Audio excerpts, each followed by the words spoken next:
Brother ఒక మాట, ఈ దేశంలో ఆయారాం గయారాం అనే సంస్కృతిని రాజకీయాల్లో పార్టీ ఫిరాయింపులను తీసుకొచ్చిందే కాంగ్రెస్ పార్టీ. ఆయారాం గయారాం అని స్టార్ట్ చేసింది హర్యానాలో ఇందిరాగాంధీ. ఆడికెళ్ళి ఇప్పటిదాకా 2004లో మాతో పాటు కలిసి పోటీ చేశారు వీళ్ళు, ఇదే కాంగ్రెస్ వాళ్ళు. పోటీ చేస్తే 26 మంది మేము గెలిచినాం. అలా మా ఎమ్మెల్యేలు 10 మందిని గుంజుకపోయి కాంగ్రెస్లో కలుపుకోలేదా? నిజం కాదా? ఇక మా లక్ష్మారెడ్డి సాబ్ ఇన్నే ఉన్నాడు, ఆయన గెలిచిండారు 2004లో. మాతో పాటు 26 మంది గెలిస్తే అసలు పార్టీ ఫిరాయింపుల సంస్కృతికి తెలంగాణలో బీజం వేసింది ఎవడండి? కాంగ్రెస్ వాడు కాదా? వాళ్ళు తీసుకున్నదే వాళ్ళు. మరి ఇప్పుడు నీవు నేర్పిన విద్య నీరజాక్ష అన్నట్టు మొన్న కూడా మళ్ళీ 10 మందిని తీసుకున్నారు కదా. ఇప్పుడు పాపం వాళ్ళు ఎక్కడున్నారో వాళ్ళకి ఎదులో త్రిశంకు స్వర్గంలో కడియం శ్రీయర్ నడితే ఏ పార్టీలు ఉన్నాయంటే నాకేం తెలుసు అంటుండు.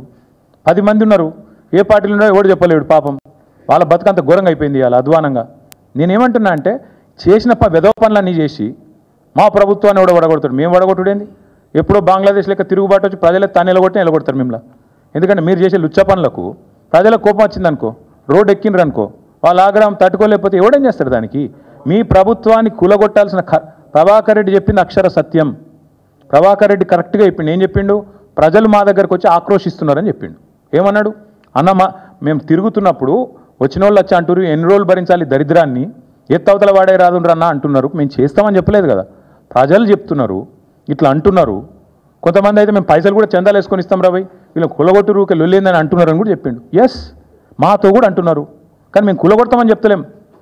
ఎస్, ఈ ప్రభుత్వం దరిద్రం, కాంగ్రెస్ కరోనా కంటే డేంజర్, ఎస్ ఇవన్నీ కరెక్టే. కానీ ప్రజలు నిర్ణయం తీసుకున్నారు. ప్రజాస్వామ్యంలో 5 ఏళ్ళు ఉండాలి. నిర్ణయం తీసుకుంటే ప్రజలకు కూడా తెలియాలి. You can make choices but you are not free from the consequences of your choices. నేను ఎందుకు చెప్తున్నా అంటే ఒక నిర్ణయం ప్రజలు తీసుకున్నారు, తీసుకున్న తర్వాత కాంగ్రెస్ అధికారంలో ఉంది.